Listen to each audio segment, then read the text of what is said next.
Kidung Agung pasal 5 ayat 16 ternyata untuk Nabi Muhammad SAW. Pemirsa, kembali lagi pendeta Ezra Soru dengan ciri khasnya menyangkal nubuat kenabian Muhammad SAW dalam Kidung Agung pasal 5 ayat 16. Saksikan pernyataannya. Nah, mari kita simak. Kidung Agung 5:16 bunyinya. Kata-katanya manis semata-mata, segala sesuatu padanya menarik. Demikianlah kekasihku, demikianlah temanku, hai putri-putri Yerusalem. Ada Muhammad di situ? Ya? Kalau lihat di Alkitab Indonesia tidak ada.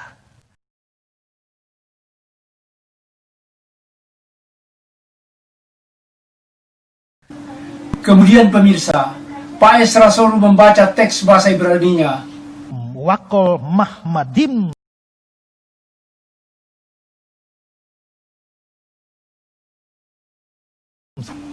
Pak Ezra, Kidung Agung pasal 5 ayat 10 sampai 16 adalah deskripsi seseorang. Itu jelas. Ketika deskripsi ini dijelaskan dari ayat 10 sampai 15, akhirnya pribadi tersebut disimpulkan di ayat 16. Siapa namanya Pak Ezra? Mahmad. Ternyata namanya disebut dalam bahasa Inggris. He is Muhammad. Fikulo Muhammadim. Dia adalah Muhammad yang mulia. Dalam bahasa Ibrani disebut siapa Pak Ezra? Wakol Mahmadim. Apa? Wakol Mahmadim. Waduh, kok aneh Pak Ezra. Coba kita sama-sama dengarkan nama ini diucapkan oleh ulama Yahudi. Vekhullo Mahamadim. Pak Ezra ini kelihatannya seperti memutar-mutar lidah dalam membaca kitab Perjanjian Lama.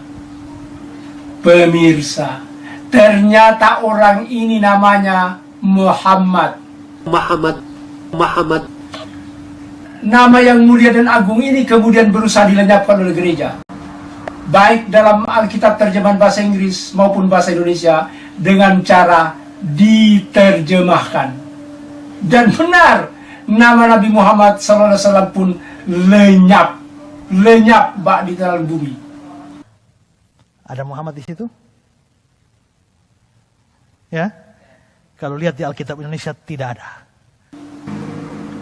Pemirsa, apa yang terjadi ketika nama Muhammad itu diterjemahkan? Untuk mendapatkan jawabannya, mari kita dengarkan pernyataan pakar Alkitab, para pakar Alkitab, Michael Bigan, Richard Leigh, dan Henry Lincoln dalam buku mereka The Messianic Legacy di halaman 50. Apa kata mereka?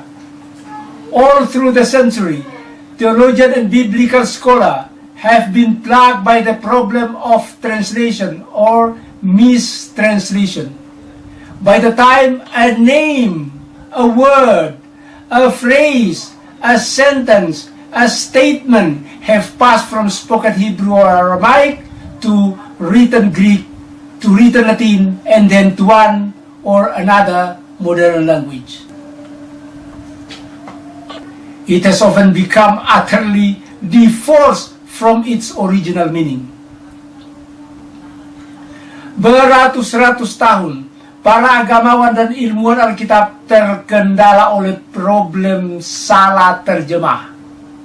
Sejak saat itu, suatu nama, suatu kata, suatu ungkapan, suatu kalimat, suatu pernyataan telah diterjemahkan dari ucapan Ibrani atau Aramaik ke tulisan Yunani, ke tulisan Latin, atau ke salah satu bahasa modern lainnya. Nah, sering terjadi nama yang diterjemahkan ini sudah bercerai dari makna aslinya, seperti apa yang dilakukan oleh pendeta Ezra Soru. Andai kata Lembaga Alkitab Indonesia membiarkan nama Muhammad dalam teks Kidung Agung pasal 5 ayat 16 dan tidak menerjemahkannya menjadi menarik, maka gereja dan para penginjil harus siap menjelaskan kepada umat siapa sesungguhnya yang bernama Muhammad dalam ayat tersebut, dengan deskripsi yang detail dari dari ayat 10 sampai 15. Pemirsa, kecurangan para penerjemah teks Alkitab dengan menerjemahkan nama orang dimaksud untuk menghilangkan bukti-bukti yang dapat mengancam keimanan mereka. Pemirsa, kecurangan ini dijelaskan oleh pakar Alkitab John Davidson dalam bukunya The Gospel of Jesus. The Gospel of Jesus di halaman 89. Apa kata John Davidson? When a story related to others, it automatically undergoes modification or embellishment. The name of place and people may get changed, and even the central character may vary. Ketika cerita menyangkut pihak lain, menyangkut orang dari golongan lain, langsung secara otomatis dimodifikasi, dirubah, dan dibumbui. Nama tempat, nama orang pun berubah melalui terjemahan sehingga pengertian dan ceritanya menjadi lain. Ini apa yang dilakukan Pendeta Ezra Soru ini sudah dijelaskan oleh John Davidson dalam bukunya The Gospel of Jesus. Malah pakar Alkitab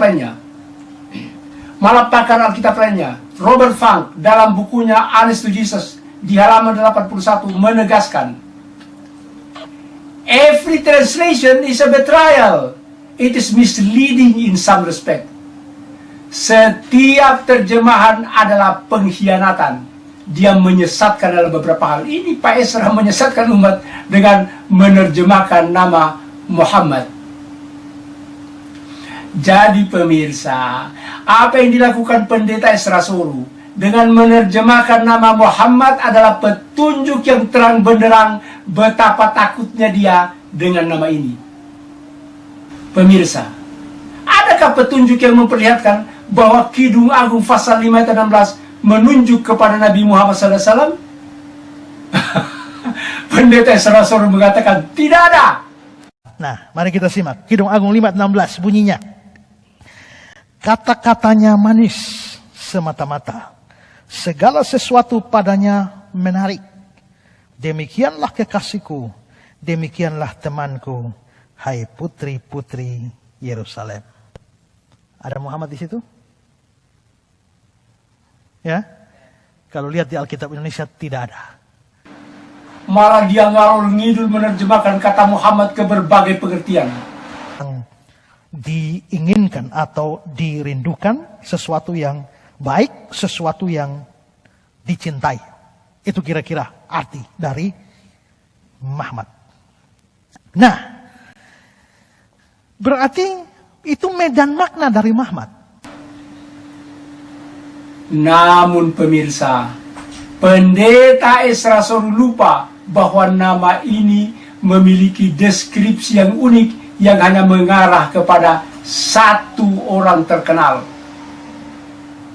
Deskripsi orang ini tercantum di 6 ayat sebelumnya, yakni Kidung Agung pasal 5 ayat 10. Putih bersih dan merah cerah kekasihku, menyolok mata di antara selaksa orang. Nah, selaksa.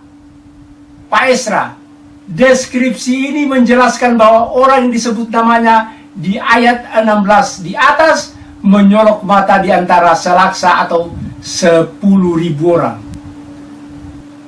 Pemirsa, saksikan betapa takutnya Lembaga Alkitab Indonesia dengan angka 10.000 ini. Sehingga untuk berusaha menyembunyikannya, mereka menerjemahkannya ke dalam istilah bahasa Indonesia yang langka, selaksa. Coba para pemirsa, Anda tahu gak selaksa sekarang? Nggak ada. Kenapa Anda mengatakan 10.000 saja supaya orang semua mengerti? Karena 10.000 sangat ditakuti oleh Lembaga Alkitab Indonesia, sangat ditakuti oleh Pendeta Ezra Soru, dan sangat ditakuti oleh semua umat Kristen di muka bumi ini. Padahal artinya sama juga, 10.000. Pemirsa, siapa pemilik keramat angka 10.000 di dunia ini? Saya mau tanya. Satu-satunya yang tercatat dalam sejarah dunia, 10.000 ini adalah jumlah pasukan orang beriman yang dipimpin oleh Muhammad SAW ketika menaklukkan Mekah pada 10 Ramadan tahun 8 Hijriah atau tahun 630 Masehi. Pemirsa, adakah sumber lainnya yang menguatkan bahwa angka 10.000 ini adalah eksklusif milik Nabi Muhammad SAW? Silakan buka Ulangan pasal 33 ayat 2. Di ayat ini, Nabi Musa alaihissalam meramalkan akan datangnya Nabi Muhammad SAW di Mekah dengan 10.000 pasukan orang beriman. Apa kata ayatnya? Berkatalah ia, Tuhan datang dari Sinai dan terbit kepada mereka dari Seir. Ia nampak bersinar dari pergunungan Paran dan datang membawa 10.000 pasukan orang beriman. Dari tangan kanannya dia membawa hukum atau syariat yang tegas untuk mereka. Lagi-lagi ramalan ini dikaburkan oleh Lembaga Alkitab Indonesia. 10.000 dirubah menjadi puluhan ribu. Kemudian datang membawa 10.000 pasukan orang beriman diganti dengan datang dari tengah-tengah puluhan ribu orang kudus. Ini adalah cara Lembaga Alkitab Indonesia, cara para pendeta menghilangkan jejak bahwa ini merujuk kepada Nabi Muhammad SAW. Pemirsa, ternyata Nabi Musa pun meramalkan akan datangnya Nabi Muhammad SAW dengan 10.000 pasukannya di Paran atau Hijaz atau Mekah. Nah, pemirsa, apa yang dilakukan Muhammad SAW dengan 10.000 pasukannya di Mekah?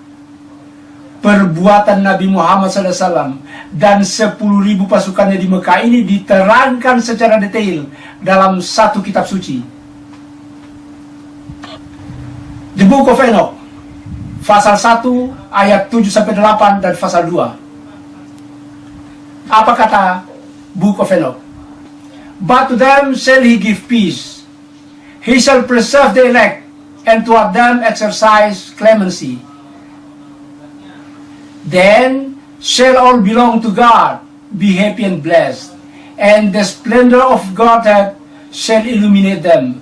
Behold, behold, he comes with 10,000 of his saints.